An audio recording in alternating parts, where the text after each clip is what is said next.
in the toolbox, we're looking for the most effective tools, and I would argue that the message map brings us from basic tools to power tools, that our chances for success go up exponentially when we can organize the information in a structured way that's consistent with how the brain processes information. And that's one of the reasons I like the message map so much, because it's so consistent. It allows us to put all the tools we've already discussed in chapters 1 through 8 into a format that can then be transformed into many different formats. That's also one of the reasons I like message maps, is that once you have a formed message map, it's ultimately transformable into other formats for communication.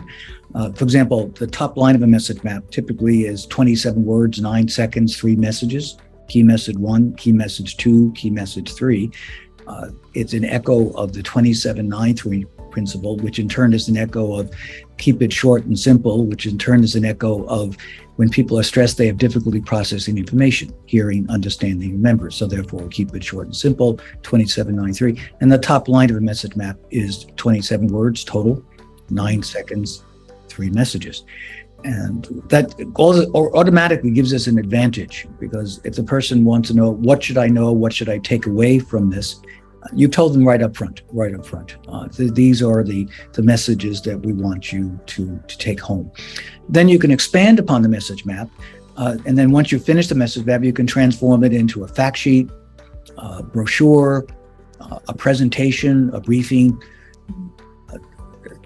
Twitter, 140 characters originally. We may have talked about this before, that Twitter restricted you to 140 characters, which effectively is 27 words or less. So you could even take the top line of the message map and make it your tweet. Now they give you more words to play with. You could make it your Facebook posting.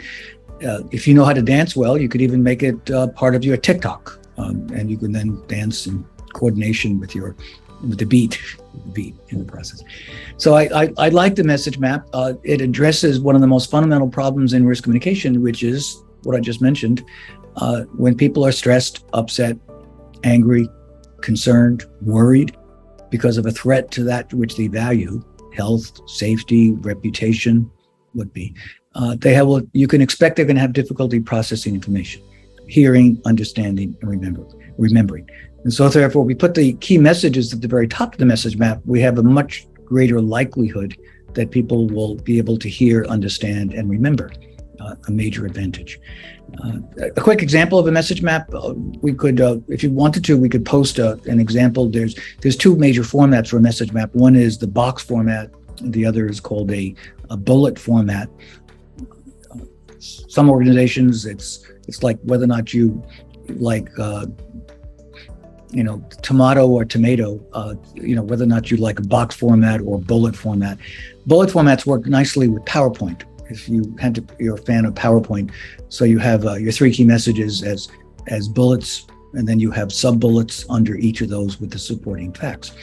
Even the supporting facts, as you mentioned, also follow the same principle, 27-9-3, which means that the 3 messages that support your main message also are constructed according to the 27-9-3.